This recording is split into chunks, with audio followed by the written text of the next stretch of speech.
So this is a session for beginners with Tapestry, for support staff, for someone who wants a bit of a top up on the basics of using Tapestry and using it for observations, and possibly for some of the other bits and pieces that Tapestry has, which are in truth becoming perhaps more and more relevant in terms of how people use Tapestry. First point on here about why do settings use Tapestry? Why have they been using them for a number of years now? Why is it very rare that when a setting starts using Tapestry, they get rid of it? It does occasionally happen, but for the most part, this product has really embedded itself in the way that nurseries and preschools and reception classes work, and for good reason. And I make no bones about it. I like this product. I like where it's coming from, in terms of it coming from the UK for this market, for the education market here, and globally, of course, because it does stretch out that way. But it's come from the early years community. Just so happens somebody deeply involved in the early years community was married to a programmer, I believe, and it sort of blossomed from there. So the story of it is pretty good, and they seem to be in it for the long run, seem to be in it for supporting early year settings and making this thing work as best it can. On their parental engagement, it can be a fantastic tool for keeping in touch with busy parents. Your settings are obviously busy. There's never enough time to speak to parents in the mornings or at the end of the day or anything like that. It can be a great communication tool, as well as a way for parents to see their young children in their setting. And an immediate advantage is if you think of the scenario of children just getting into preschool or nursery and having that difficult time where perhaps they're not settling into it that well, and the nursery practitioners saying they had a great day, they were happy from about 2 minutes after you left, and the parent still's got that nagging doubt. Well, this can get rid of that very easily, because you take photos of children in action having a great day, and it very much reassures relatives, and does a great job with that. You'll see on there still got the word data, even though that's becoming less and less of a part of how settings are working with the new development matters framework, which, despite the sort of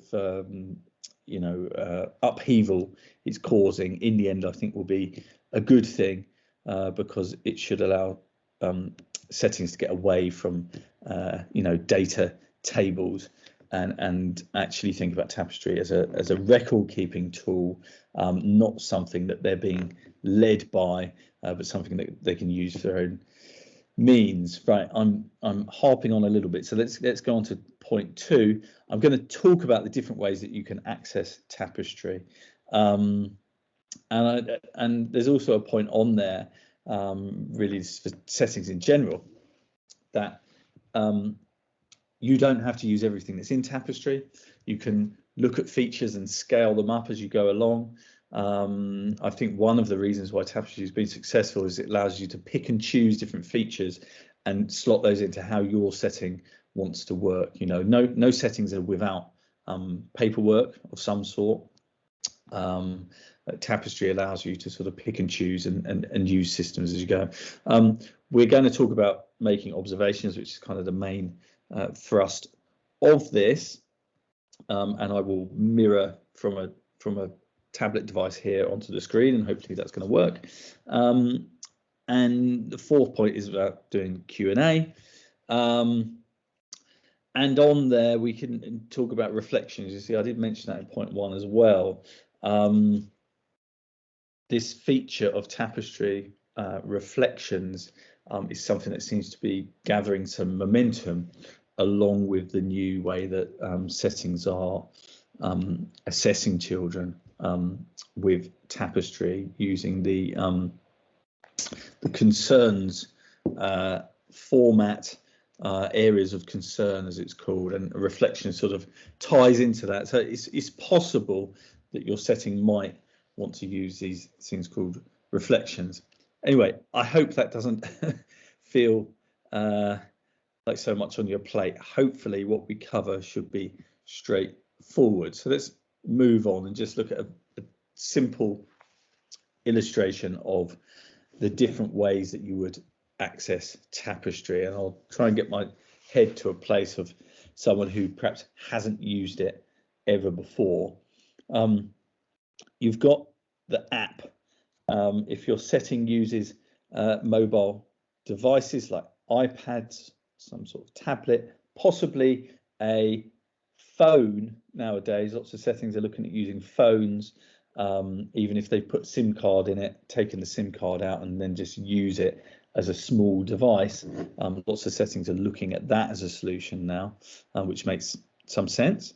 So the app is a simple way to create observations, adjust them possibly, do what you need to do. And as if you're a support staff member, it might be that you spend most of your time in the app, but also most probably using the camera app pictured there in the middle, because the camera app doesn't need to be online, and it can also be used for video really easily, because you can take a video and then edit it using the camera app.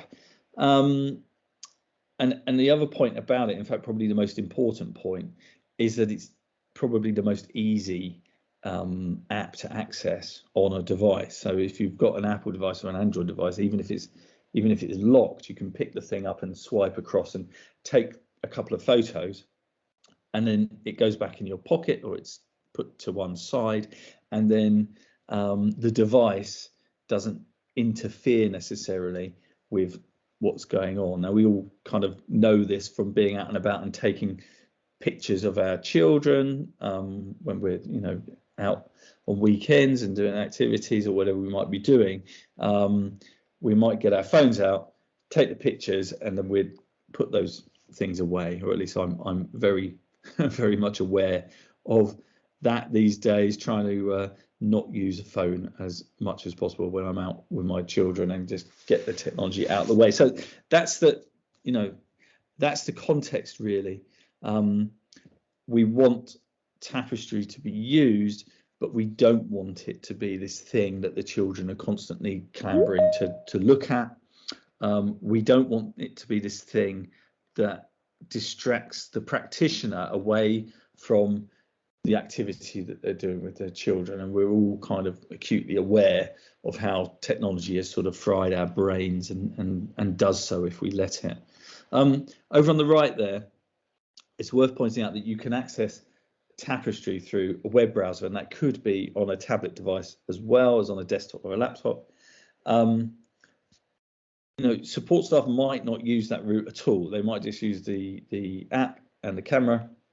If you are managing a setting, or you have a bit more responsibility in a setting, then it might be that you find using the web browser a useful way to work. It's possible that you might just prefer to use the web browser because you prefer the way it looks. The structure is slightly different to the app. I'm going to demonstrate the app first today, and later on I guess I can sort of work through the browser as well. So there's a little bit on here, and I will send these slides through to you later. There's a bit of a splurge there on the left just to get settings to consider. What is it you want from a device? When you go into a setting and they've got these really large iPads that are brought out and people are taking photos of them, it does make me think maybe that's not quite the right thing to be using in that setting. If you're after something that's really discreet, if you're after something that's potentially quite cheap, if you look at Apple stuff, obviously the pricing can be pretty horrendous on some Apple stuff. If you think carefully about it though, you can do okay. I managed to get my wife a refurbished iPhone the other day off eBay for just over a couple of £100. We're not interested, especially in having really expensive phones. You know, if I break it, I will probably be in tears at the amount of cash down the drain. And I'd much rather just have something that doesn't cost a lot, right, to carry around and use. Anyway, that's another matter. But for Tapestry, it's sort of the same thing, isn't it? We just want something that's a reasonable size. You want it to work reliably, and so I can see why Apple people are attracted to having Apple devices. Look to those refurbished options. Just look, you know, carefully and think about it. If you go with Android devices, you can get hold of things for about 90 quid. Actually, I've just seen some recently that seem pretty good. You know, but in the end, that's up to the settings. Let's not talk about that too much more. The dictate function. Now I'm going to show this. I'm going to demonstrate this in the app. But both Android and iOS devices have this dictate button, so you can press a button and you can speak into the device, and then it changes your voice into text. And I would encourage settings to think carefully about that. I'm pleased that I keep getting people coming and saying, yeah, we use that and it's useful. It's not going to work amongst a really noisy class of children. If you've just got a device there's going to be interference from the sound. But if you do have those little pockets of time, you know, is there 10 15 minutes somewhere where a practitioner might upload observations and speak them, it could be a really effective way to get lots of observation information into Tapestry in quite quick time. If you're, you know, a manager of a setting, children are out your way, you're sitting at home on the sofa maybe. I know that you know, try not to work at home, but everyone does. You know, dictating into a device can be so much more effective, especially if you're contrasting it with typing onto a touchscreen, which isn't especially pleasant, in my opinion, although perhaps I'm just a fuddy-duddy who's not used to it. Right, I'm going to move away from there now. I'm going to just make sure that my iPad here is still mirroring, and I'm going to share back.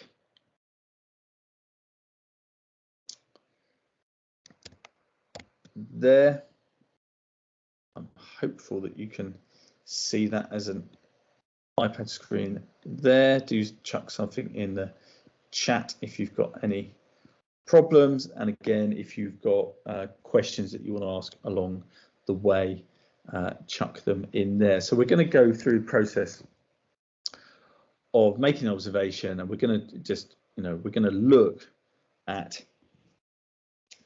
the app in a little bit more detail. And of course, you'll see on here I've got the app and the camera app down on the little dock at the bottom of the iPad, so that it's always there.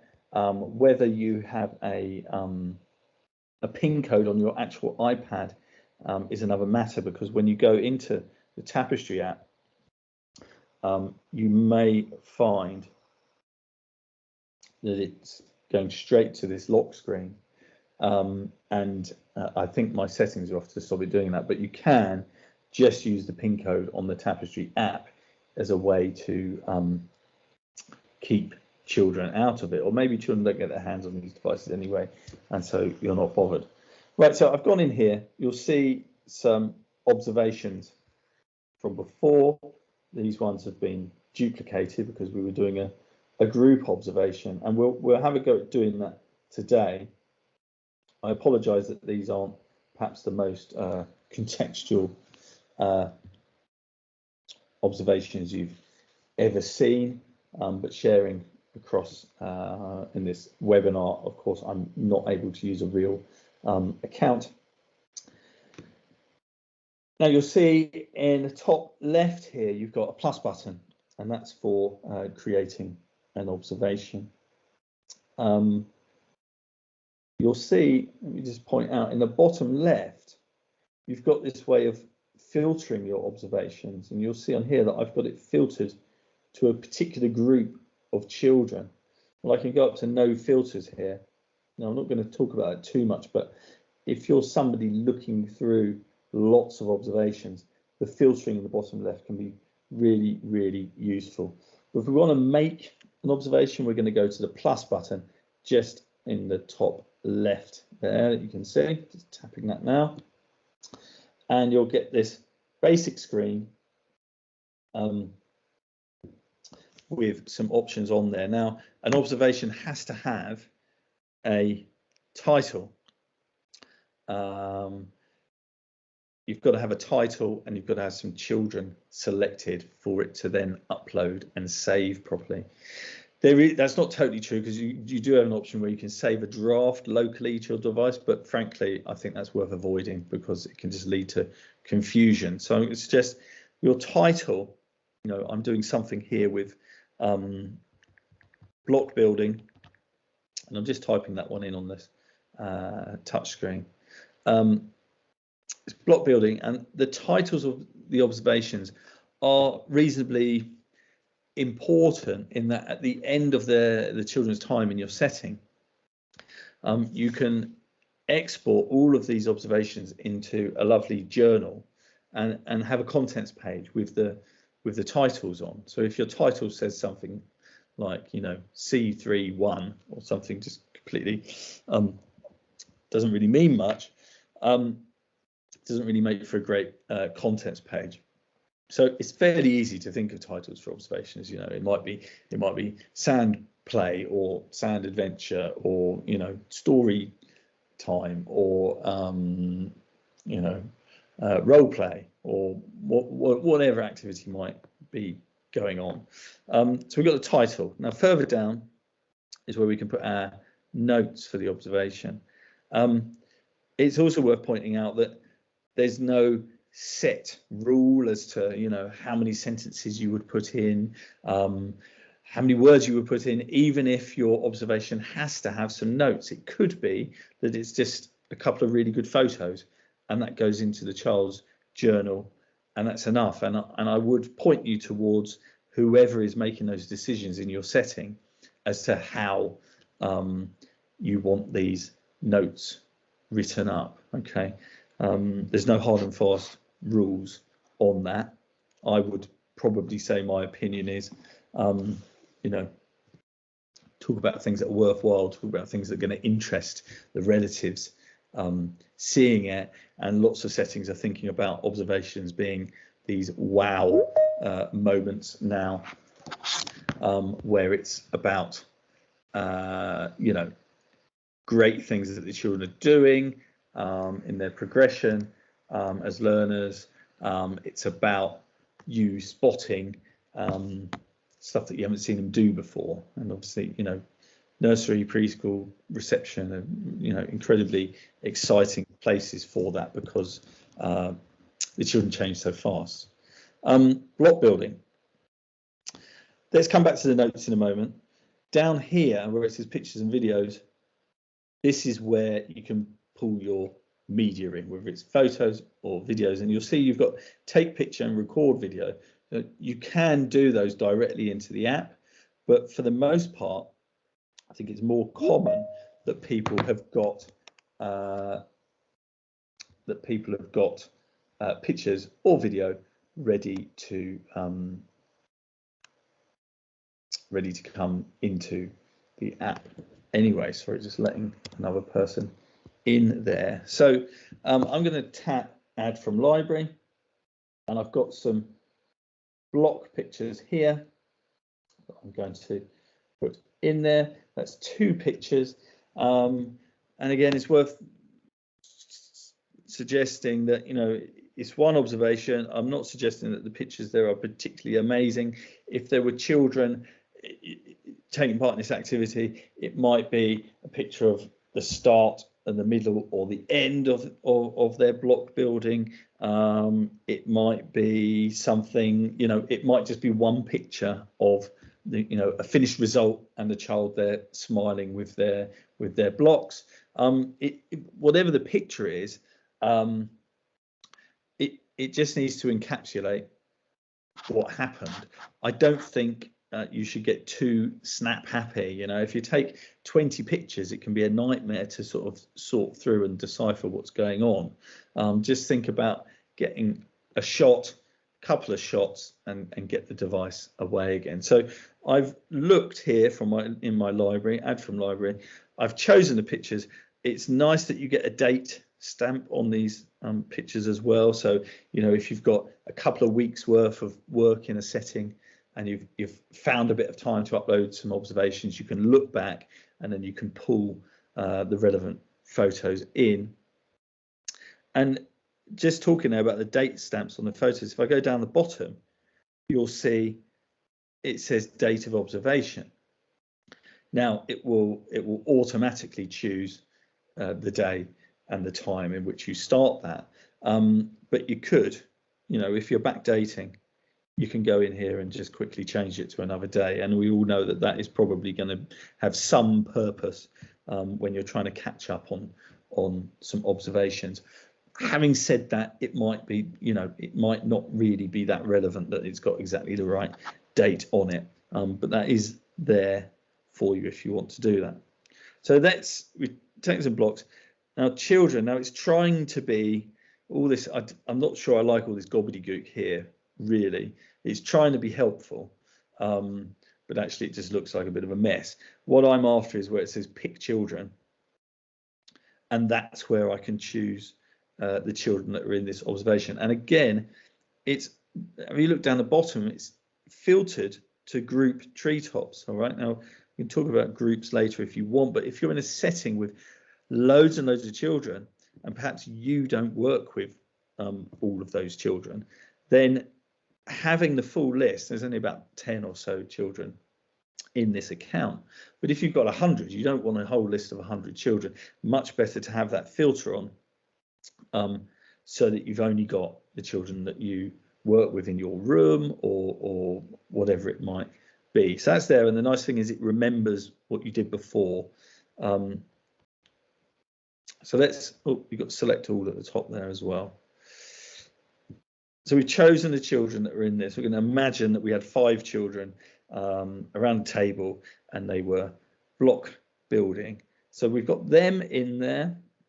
Now, moving down a bit, assessments is potentially something that your setting might use, and this is how things used to be with the age bandings and everything like that. I'm pleased that things have moved away, certainly from the age bandings. I don't think anyone will miss the age bandings. But flags is the way that lots of settings are choosing to just mark their observations so that they fit in with the 7 strands of the development matters framework. So you see where it says flags. If I go to pick flags, you can see here, now I've got a number of them activated, but you may well just have EYFS 2021 activated. And excuse me, I'm just going to go back and let someone in. So I'll just show you, you've got flags. Now, EYFS 2021 is likely to be the area that you want to flag at this point. And so let's say it's a block building activity. It might relate to maths. It may well relate to communication and language. It could relate to some other areas as well, possibly, but I'm going to just tick those 2 areas. If you're a setting that uses birth to 5, probably preschool, nursery, you can activate the sub strands from these 7 so that you can have the full sub strands from these 7 bits of the new framework. However, you might decide that just having the 7 is the most workable way for you to make this work in practice. The truth is, if you have a system in place that's too complicated for all of your staff to use, then it will fall down. If you've got a system that's simple enough, And I think having these 7 strands is a really nice, simple way to do it. You might end up with something that works reasonably well, and it's fairly pain-free. So I've selected those 2. I'm going to tap on done, and you can see down here EYFS 2021, and it's got those flags in there. Now, if you're thinking, what's the point of having flags on there at all? The point is that we can, as time goes on, look back on a particular child's record and see, you know, we could look at Elizabeth Stevens and look at the observations that are in maths, or look at all the observations that are in communication and language. And when it comes to doing a review of children's progress, we can, you know, Tapestry will itself show you the areas that that relate to the area that you're assessing. So if you're looking at communication and language, it will show you the observations that are from communication and language. So it's a good bit of practice to be able to look back over a certain amount of time. You know, if a child's in your setting for, you know, 3 years, which is possible with an early years setting, you know, you potentially you're going to have a lot in there, and good for it to you know, have some way to structure it. You won't then have to put this information into your notes either. If you're flagging these categories, there's, you know, to my mind, there's no reason to put that into the notes either. Okay, so I've given it a title. I haven't put any notes in. I did pull a couple of pictures in, and I selected some children. We can talk about the pros and cons of having a group observation as well. In this case, I'm going to write the notes in a fairly, you know, not a very personal way, because I'm going to keep it as a group observation. I'm going to tap upload just to show you where it goes. You can see it's over on the left there. You can see it's got an O next to block building, which is observation. You see there's 5 children, it's got the time, and it's got not in journal on it.